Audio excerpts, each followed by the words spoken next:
diálogo. Si tienen algunas preguntas, pues pueden ir, no sé, a lo largo de la charla y externando sus comentarios.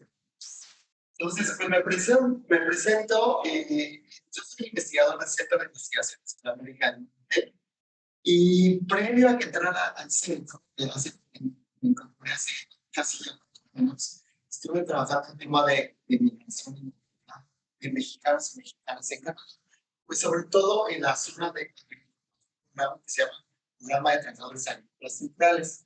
Entonces hice investigaciones tanto de maestría como doctorado y postdoctorado en esta área, pues investigando sobre los impactos de este tipo de programas en la vida de los y las migrantes. Hace 3 años y medio que me empiezo a trabajar el tema de la responsabilidad social y empresarial en la industria de la cannabis. Sobre todo, pues, es un tema para estudiar muchos años. Esto me ha llevado a diversificar los estudios en el sentido de enfocarme al estudio de la cannabis, pero digamos no desde la cuestión médica, que es donde más se han desarrollado los estudios, sino desde una visión social, desde una visión lógica, desde una visión del trabajo. Entonces, pues les voy a dar un poco de antecedentes de lo que estamos haciendo otras colegas y otros colegas respecto a los estudios sobre cannabis y la investigación. Entonces, tenemos que hay varios estudios que se están haciendo. Hay un seminario que se llama el Instituto de Investigaciones Públicas, que se llama el seminario 420. También, por parte de la Facultad de Medicina, se lleva a cabo un diplomado internacional complejo y diversificado sobre el tema de por parte de la Facultad de Medicina. Como les comenté, este seminario 420 tiene su sede en el Instituto de Investigaciones Jurídicas, y es un seminario en ese seminario han asistido pues varios investigadores que se enfocan sobre todo al tema de la legalización, y no solo investigadores, también activistas han participado en el tiempo que lleva así. También vale resaltar que tenemos este diplomado que es muy importante, pues cuenta con investigadores de talla internacional y obviamente también investigadores de la Universidad Nacional de México. Pues es un seminario bastante justo para pues seguir promocionando la investigación de la cannabis, pero desde una mirada más hacia la cuestión médica. Y bueno, en la Escuela de Medicina cabe un laboratorio que está impulsado por García, que dedica justamente a la investigación y divulgación de la cannabis desde el punto de vista médico. Bien, recientemente, bueno, ya hace un par de años, se publicó este libro que es, como yo diría que es para todos aquellos que quieren estudiar la cannabis desde el punto de vista médico. Este libro refleja una investigación bastantes artículos sobre el tema de la marihuana, pero desde el punto de vista de la salud. Y eso está coordinado por el rector Juan de la. Ese, bueno, está fácil de encontrar en el Bien, pues les cuento un poco de lo que yo estoy haciendo. Yo estoy desarrollando esta nueva línea de investigación sobre movimiento del norte, y bueno, se basa fundamentalmente en estudiar la cannabis desde un punto de vista teórico que se llama el concepto, la teoría de la responsabilidad social empresarial. Este concepto vale mencionar que se generó dentro de los estudios de la gestión empresarial.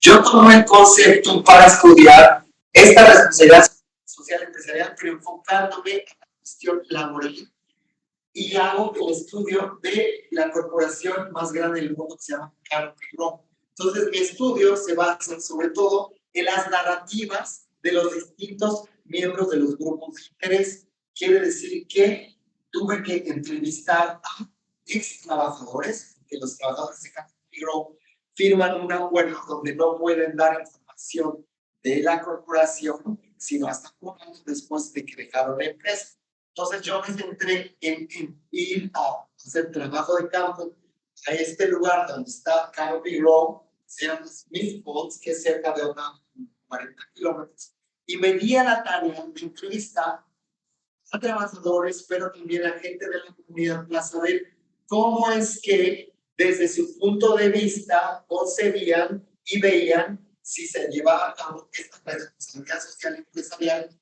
que Canopy Grove enarbora a través de sus distintos comunicados de prensa. Entonces, es una especie de contraste en observar cómo el discurso se construye a partir de la preocupación y cómo el discurso se construye a partir de los campos. De alguna manera, quise volver a dialogar esos discursos y las congruencias e incongruencias. Uno de los elementos que destacan en este libro, que está ya a punto de salir impreso aproximadamente 15 años, y que podemos ver en la siguiente diapositiva de cómo está organizado el libro, ¿no? La que sigue, yo no lo pensaba. Es la que sigue.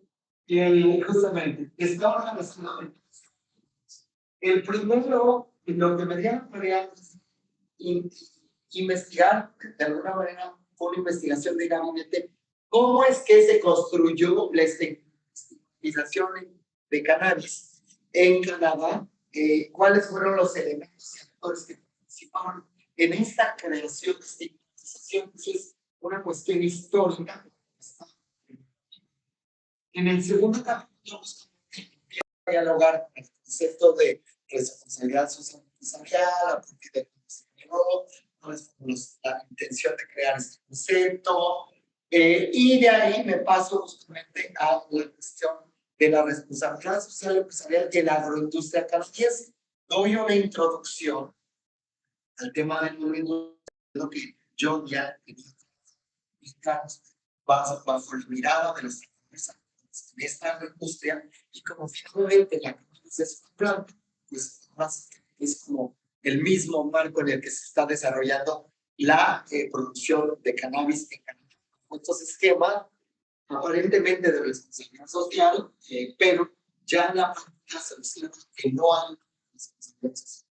El tema de la producción de la cannabis y justamente la misma violación de derechos que es en el resto de la industria. Entonces, en esto empiezo a hacer este diálogo, este análisis del segundo capítulo, y en el tercero ya damos un trabajo de campo, que es en etnografía a profundidad, donde me dedico a la tarea de hacer entrevistas a profundidad con los distintos actores que participan, digamos.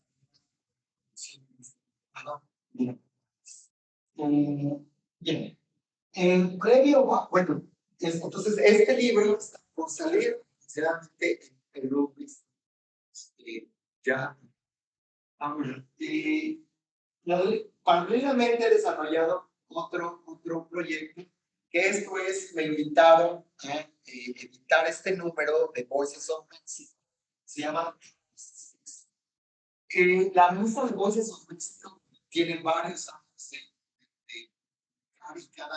cada número que se hace, se publican 3 números al año, y tiene una temática. Para este número, yo lo que hice es reunir a investigadores, activistas, y escribir con las contranarrativas respecto a la cannabis. Digamos que en estos textos no vamos a encontrar que se estigmatiza la cannabis, sino al contrario. Nos cuesta todos los que nos refieren a la estigmatización. Podemos ver una diversidad de textos que hablan sobre, digamos, beneficios de la cannabis cine, hay, bueno, fotografías de un artista que presenta perspectivas, y textos que tienen que ver con la legalización de la cannabis. Bueno, este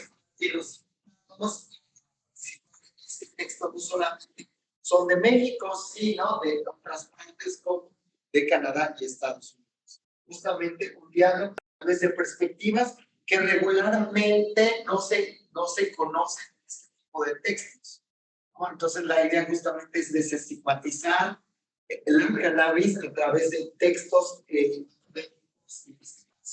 divulgación. Entonces, para este justamente se reunieron el total de 22 autores y autoras para dialogar, para visibilizar otras narrativas. Pues algunos de los títulos en este número, pues uno habla justamente sobre cuestiones del cáncer a partir de un relato de vida de Miguel Ortega, pues escrito junto con Ramírez. Luis Rubén, que es antropólogo, egresado en ciencias y ahora en doctorado en sociología, se dio la tarea de generar un diálogo con Miguel Ortega para crear este artículo. También, bueno, tenemos el artículo, otros, mencioné, de la cuestión de los trabajadores dentro de la industria de cannabis, por la Otañez, quien ha en los últimos 10 años, representante e investigador de la Universidad de Denver. Por mi parte, pues participo por una entrevista que le hice al fundador, justamente al fundador de Canopy Grove, que fue el CEO por muchos años, que se llama Bruce Linton, y que hace aproximadamente 3 o 4 años dejó de la compañía, que por cuestiones, bueno, ya tomar una decisión, shareholders. También tenemos la participación de colegas del CITAN, que trabajó el tema de cannabis y las primeras bases. De los artículos bastante interesantes, justamente ese trabajo de Victoria Chipigui, donde justamente relata el vínculo que ella tiene y el uso que ella le dio a la cannabis para cuestiones de salud y la defensa de los derechos del desarrollo de la personalidad. Pues también tenemos el caso de Fernando Marcial de Alba, que hablamos de cuestiones políticas dentro de la cannabis, y pues el caso de los que es también un colega de CISAN, y ya él aborda la cuestión del documental del inspirado de las representaciones pues entonces, bueno, como ya les mencioné, este libro, y otro de los proyectos que quiero compartir con ustedes es esta colección que es la única de su especie y es innovadora en el sentido de que quisimos reunir a investigadores, investigadoras, estudiantes de licenciatura y de posgrado, activistas, artistas en esta colección que lo que busca es observar, escribir, cómo a través de las artes en Norteamérica, Estados Unidos, Canadá y México se ha contribuido a desestigmatizar la vida. Entonces, esta colección está ya en el horno. 2 de los primeros volúmenes están en este año y 2 en los primeros meses del año que viene. Esta es una colección donde participan justamente 37 artistas y sobre todo de Estados Unidos, Canadá y México. La participación de un artista alemán que hizo sus estudios en California, donde justamente van a analizar el arte como desestigmatización de la cosa. Esta colección se va a dividir en 4 volúmenes. El primero habla sobre justamente de los activismos, cómo ha sido su lucha y cómo han utilizado distintos espacios para justamente desestigmatizar la cruz. Dentro de estos espacios, del segundo volumen, vamos a atacar los espacios públicos y privados en Canadá, como Estados Unidos y México, para ver cómo ha sido la lucha, en qué espacios están participando, cómo se han transformado estos espacios, para justamente pues, denunciar abusos, para generar política y demás. De distintos espacios como Estados Unidos. El tercer volumen, las cuestiones audiovisuales. Entonces hay análisis, por ejemplo, un artículo donde analizamos películas de factura estadounidense de 1920, 2020, en películas dentro de la factura de Hollywood han contribuido a la sistematización de la comunicación. Entonces, hace un análisis de estas películas, obviamente se anotan las fichas técnicas y ver cuáles son los elementos que contribuyen a la desestigmatización. Pero también hay otros artículos que, por ejemplo, abordan las portadas de los libros, cómo es que se está construyendo las portadas, cómo es que se construye y cómo esto contribuye a la desestigmatización, o análisis de revistas, cuál es el peso que se ha tenido, cuál es la contribución a desestigmatizar la cannabis a través de esta y otros elementos audiovisuales. El cuarto volumen habla justamente de narrativas tanto orales como escritas y también elementos de música que han contribuido a la desestigmatización. El título de este libro se llama Romper estigmas, arte en América. Algunos de los artículos de estos libros van a estar en inglés y la mayoría en español. Y va a estar editado por el CISA, obviamente parte de la Universidad Nacional Autónoma de México y también la Universidad de Colorado. Finalmente, quiero compartir que estoy vinculado con la cannabis.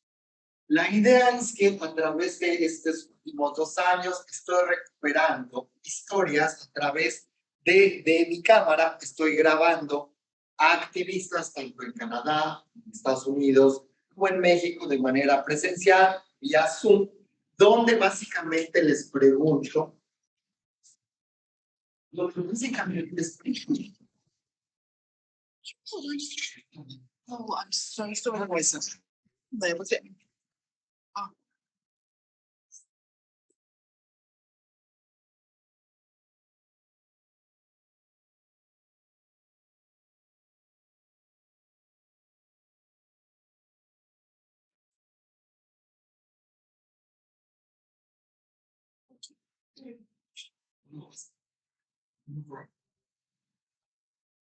So, ¿dónde es me centro básicamente en una.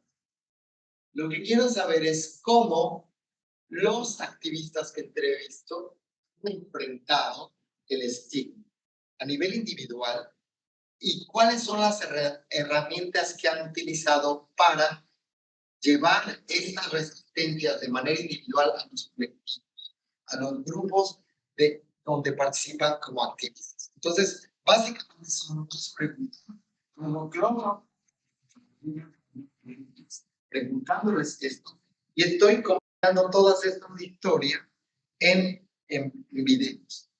Lo que voy a hacer es reunirme con estudiantes de educación media superior, pensando en estudiantes de CCH y demás de la UNAM, reunirme con ellos, con ellas, dialogar y que se adentren a estas narrativas, al igual que también sobre informar sobre la cannabis, de construir estigmas, informar y de alguna manera pelear con la información falsa que también se ha creado a lo largo de pues, casi un siglo.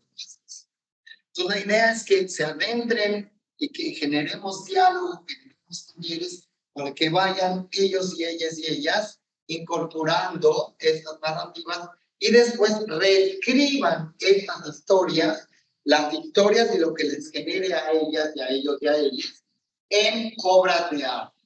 Entonces, van a tener que ser estudiantes que ya lleven, pues que tengan una trayectoria para que se tengan y desarrollen sus habilidades plasmándolas en obras de arte, digamos, en piezas de música, o en pintura, o en escultura, o en quizá generar una obra de teatro.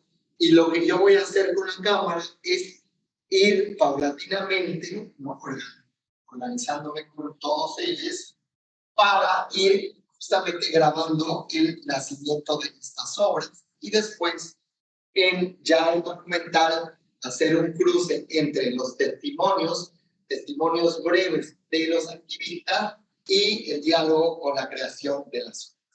Esto va a estar como articulado a través de la música. Entonces, esto es lo que estoy trabajando y esperamos que esté listo en la entra.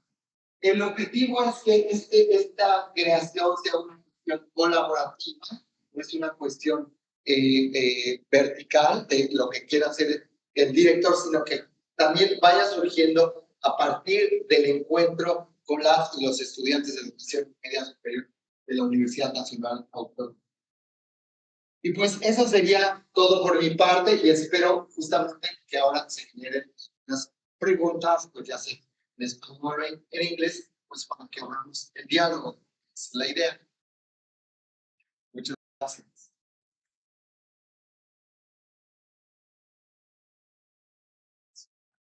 Bueno.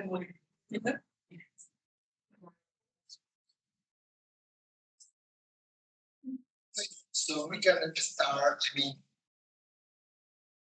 English, and if you have some question, I don't know if you follow and you see what I say.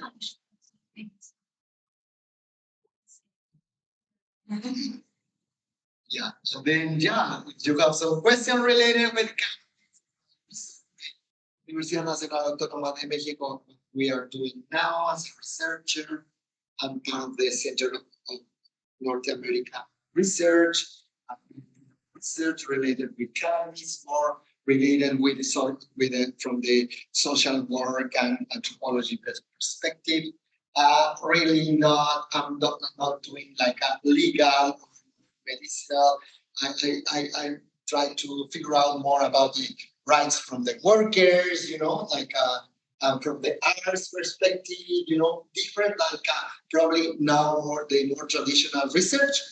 The more traditional research I can see is Mexico is more or from the law perspective, or from the medical perspective, not just in Mexico. I think for at least in Canada, Uruguay, but I'm looking for other perspective related with cannabis. Yes.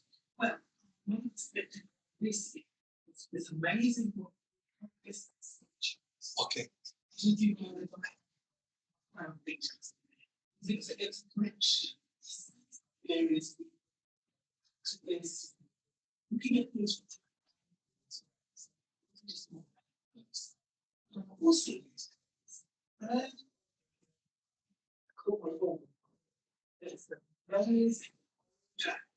Of its medical patients convention, but you get a base.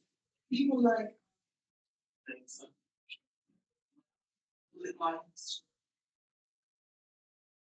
stated in talking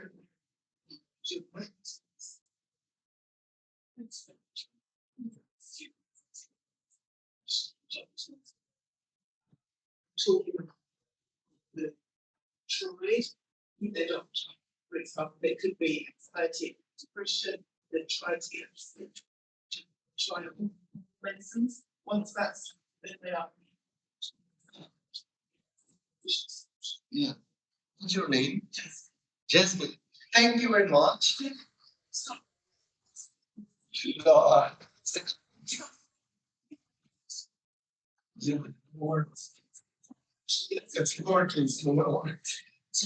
you for reminding me. Also, like we have research related with spirit. use of cannabis since many years ago. And for example, in Mexico, here, as a part of the UNAM, they have been developed also recently.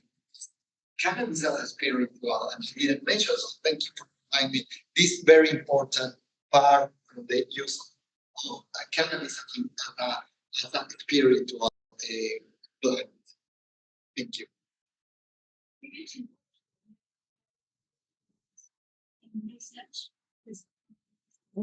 Yeah, no, I just say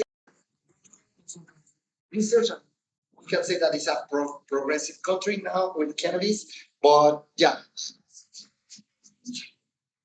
it's just like from Europe. I think it's a very progressive in the legalization of cannabis. But yeah, I don't know the research related with that, but yeah, it's they are working also like in Germany probably soon.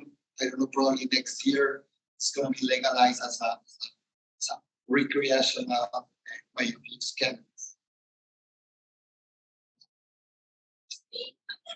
Mm.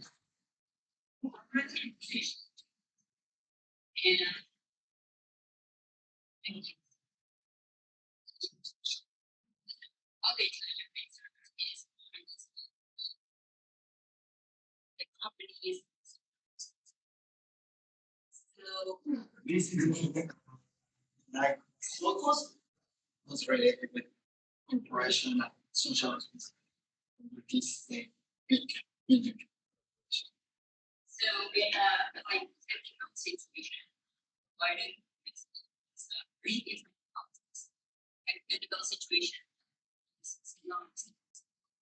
What can make it can it's many okay, at least Canada has been facing a number of issues after legalization because legalization is not yet.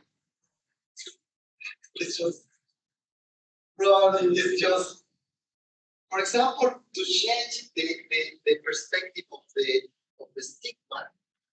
It you don't bring just to legalize.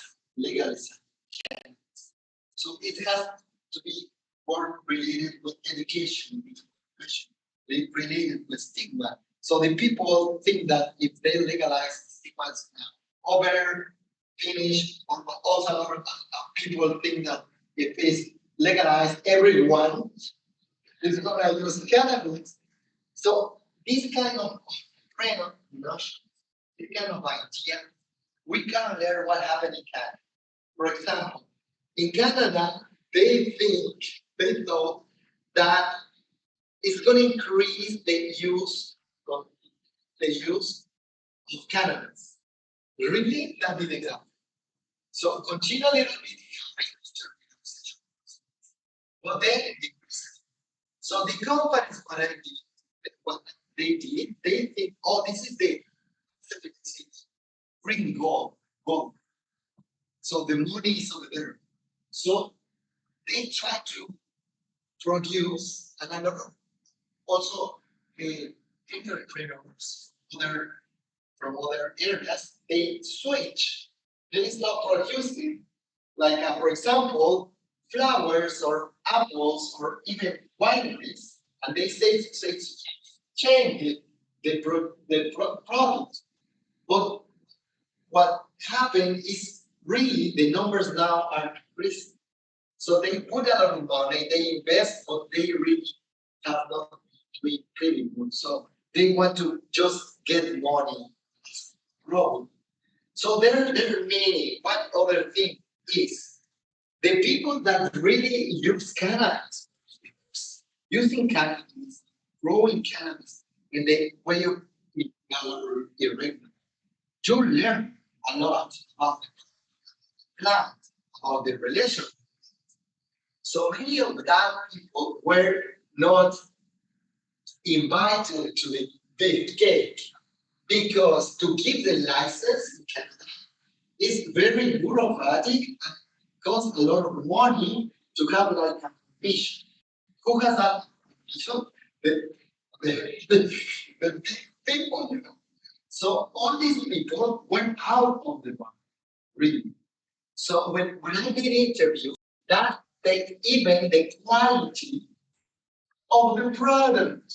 So in one of the interviews, they told me this, what we are producing now on the industrial way of producing is garbage. It's not good quality because it's the, the production is like a, yes, like a tomato.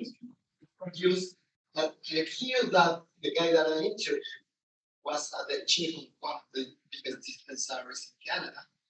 He said, for example, if my grandma grew up on tomatoes, the taste will be different than this big samurai company corporation. So, and a lot of users, they relax and they say, this is good quality. Other thing, for example, is Canada has been very critical. It's because, for example, one flower came in a piece, but were not very well for the ecosystem, were not recycled. So one like this tiny flower came in this, so they producing a lot related with this plant that is has to be more like friendly with the environment. So we can learn about, who's gonna be the owner of the license, for example, in Mexico, who will be access to produce, what will happen with the small farmers, what will happen with it now also with the farm workers. Canada, our problem that facing is the agricultural, the agribusiness. Canada is supported for migrant. Canadian, the most of Canadians, they don't want to work in the agriculture. The agriculture is bad salary, is dangerous, and is very hard. So what they have been start facing in Canada is people working that. So they are hiring as now are people from overseas, but under the same precarity pattern they use because Canada Indian pattern, the seasonal agricultural works from 1966 with the Commonwealth countries. Since then, most of the fruit and veggies and agricultural is supported. And Mexico joined in 1974. So what is important to mention is that in 2002 was created another program, to also hire people everywhere in the world. So now Mexico said not on the Ministry of Labor, this program that no, but on their private companies here, Mexican work in the country. So also that's an issue because some of the workers they don't have information or do work in the cannabis. They don't know like where they don't say they are not really transparent when they hire them. So they arrive and sometimes they arrive under this work permit, but also some of the farmers they don't legalize farmers. Because in Canada, not all the license, not all the enterprises. In Canada, it's still dealing this illegality because some of them even they don't want or they try to came in the legalized market, but they have been facing a lot of problems even like passive war, lack of money, very expensive.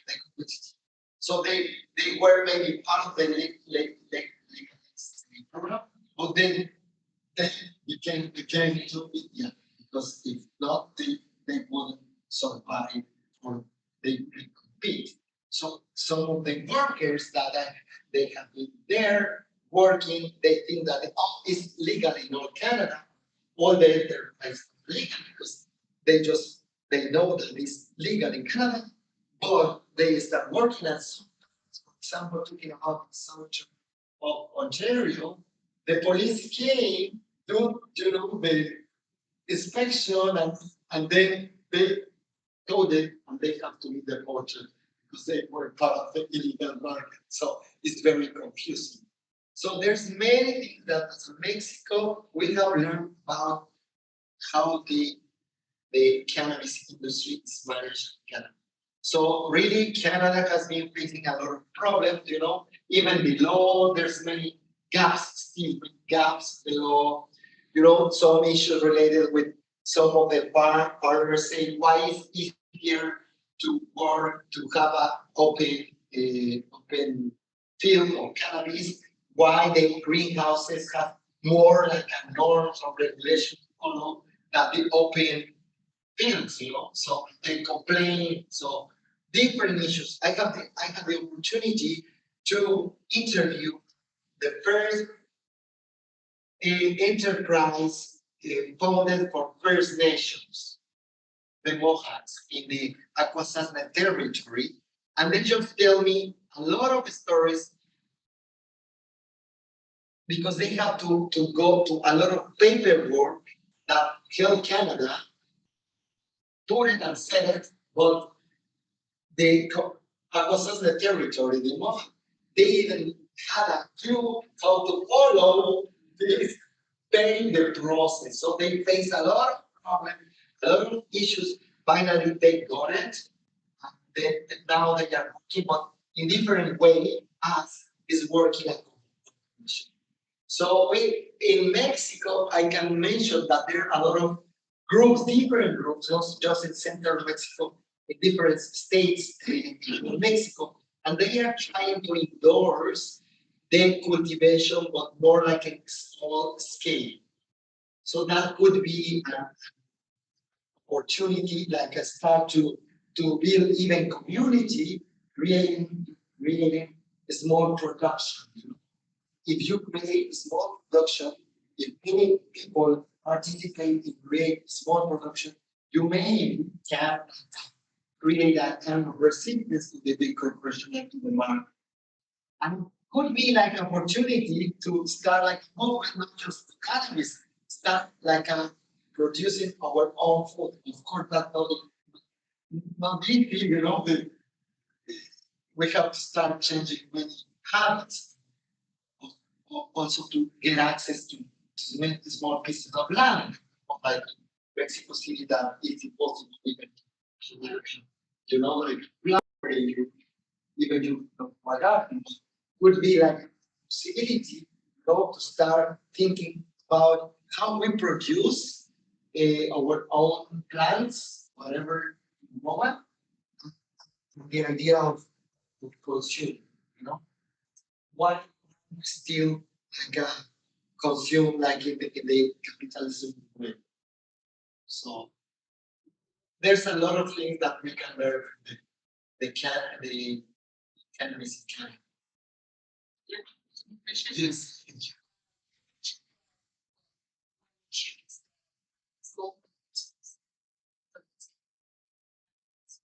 Years they are facing these big patients aren't only because it was just having information to do with an industry business. I can say my interviews and my experience, small experience with ethnographic work is that these big companies, these big business, even the business, look on the cannabis. Not even the agriculture. Not even. For example, one of the guy that I interviewed that is like that, then like maybe now 10 dispensaries in Ontario, plus other one, also Ontario. The owners, they hire one guy, but they and he knows about cannabis, but they come from the yogurt industry and yogurt industry. So even nothing to do with that. So yeah, say the big companies, yeah, they don't they the papers that I read from my book and I quote in my stuff also is very rational. So the most of the CEOs in Canada, this corporation, are not women, not black people, just white people. So even these, and then when you go and visit different dispensaries and stores in Canada, you can realize how the market start changing the idea of cannabis. Really, they, from my point of view, they are cleaning the idea of what was cannabis. So you arrive to the stores and everything is very high tech. Even there are no plants inside the stores. It's like going to the Macintosh store, reading with iPads. You click, you do this, and you order. Even though the smell, no smell, not the colors, So they are trying to change the conception. And mainly, from my point of view, they are trying to deconstruct the idea of cannabis, but construct in the idea of product merchandise. And they are thinking what kind of merchandise we are creating for the young people. That's, from my point of view, probably in 10 years, the young user of cannabis, they are not do what happened from the movement with the cannabis as well, the gay community in the 80s that they use it for a better life where they seek with AIDS, So all these social movement, all these the spiritual thing, they are going just to erase. They are doing this nowadays in the market. So we have to learn that these big countries, big industry, how are they using the product. So really you don't see anything that's related with the meaning of different meanings of the cannabis. Even you don't see the plant. You just see computers. Now a lot of in Canada, like bottles of like a Caribe cooler, because they are using cannabis now in drinks. They put a lot of money in like a constellation plants. Canopy Grow put like I don't know, $20. Remember a lot of money to invest and start producing like a beverage. So that's the idea of creation. That so now, yeah, like eatables, So it's not like doing like a gummies with the beer colors and something like that. So really, they are doing really hard to change the different meanings that the cannabis process and just create like a product. Erase all this movement. No, it's a part of the LGBT community. I think is quite the thing, the idea of everything now is gay friendly, but also the market trying to erase. And of course, what is gay friendly? Who's gay friendly with whom? Also, I mean, gay friendly is in your growth of that you can want to pay certain like that. So I think it's the same. So as I mentioned, for example, the majority, this paper was wonderful and amazing.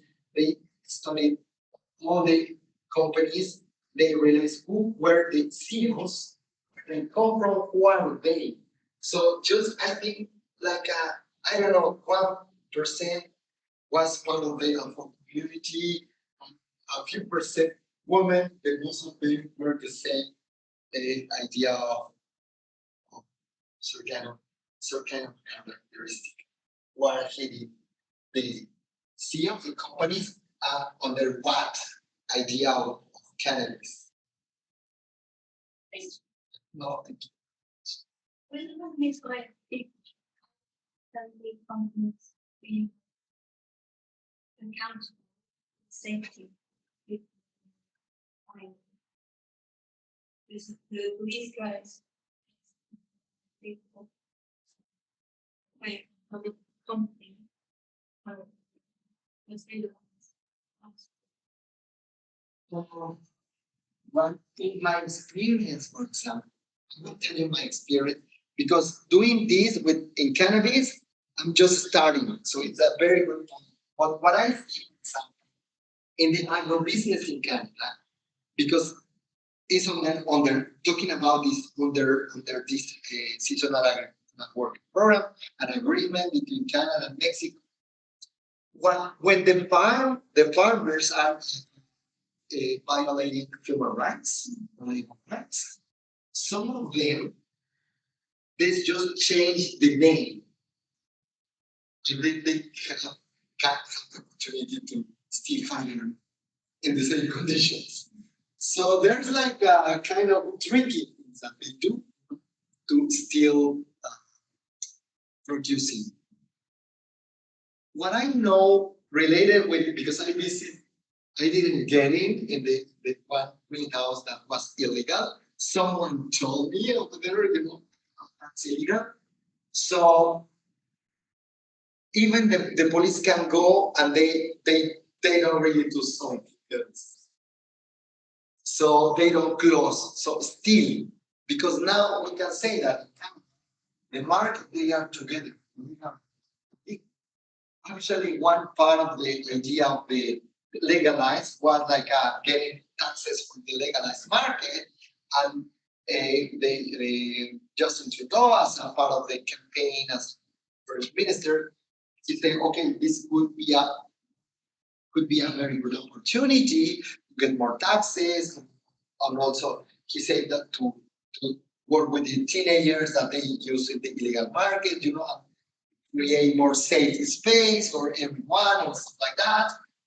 And even the government, they think that Canadians will move to the legal market. But also that not happen because of many things. As I mentioned, quality, the prices. The legal market is competing, so they reduce the prices. So really, they are like competing together. Maybe like a year ago when I was in Canada, I think was like even 70%, something like that, of Canadians still in the illegal market. Even it's legal. I mean, even they can market, and for many things, the quality. Also, when another thing when they was legalized, the dispensaries, the stores were very fun, very. So the consumers was easy if you buy your neighbor, you buy everything. You can close conveniently. Because you will have the credit card. So they say it's illegal, but what are they gonna do with your data with the information? The people, still like if I pay with credit card, so still because the stigma is still there, even it's legalized, 2017, stigma continues. So there's different ways to avoid this illegal. There's some question there. I don't know. So yeah. I was wondering, could you tell us a little bit about the history of it became stigmatized? Yeah. Okay. So in Canada, there's many ways. One that we can see was registration. In USA and even in Canada. In Canada, with the people that came from Asia to build the railroads, used like an opioid, and then in Mexico with the farmers workers as a program zero. Before that, they use the cannabis as a part of the also like spiritual, or even they face the working conditions, the hard work and stuff like that. So in Canada, what they did, many social actors contributed to build the stigma. So through the, of course, the rules and the law, was one part of that. But also, like, for example, when like a writer, she was writing in a public magazine. And after that, she wrote a book, The Black Candle, and then also that book were used as an argument of to say that cannabis is very bad for health. Is if like the men use that, they were woman. So this kind of room, like a theory of rumor, has been built during the 100 years. Other point that was important to mention is that before these 100 years, cannabis was used in Canada and America and Mexico. So, and they use because of many ways. From the cannabis also, we say the hemp, el cáñamo, was used, and was this plant used to and is very sustainable. So different companies like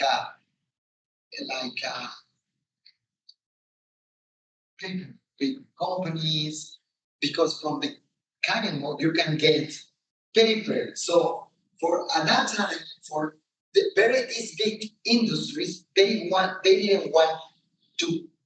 They feel afraid of the production of cáñamo. For example, with cáñamo, you can produce cloth, and the duration, the length of the cloth will be many years. So that's not good for the capitalism. So you need to produce. So also like a big companies related with paper, with oil, with even construction. For example, with cannabis, you can make like a kind of bricks. So that's not good for the cement industry.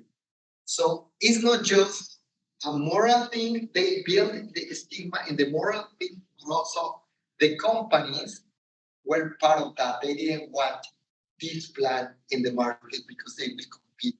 Probably they will lose in many ways. So, and also, so the government was part of this movement of creating stigmatization. And then the mass media to contribute to this stigmatization, the social arena. So, were different actors and factors that added to this construction during 100 years. And not just in Canada, USA, Mexico, all over the world. So it has been, that's why it's very strong, because many actors were part of that, and the stigma were like more than 100 years. So a lot of the generations has this idea, and to deconstruct that is going to be difficult, but also the market, I think, is going to use that deconstruction, but in the way of the use this deconstruction as an advantage for the market. So not easy to understand cannabis.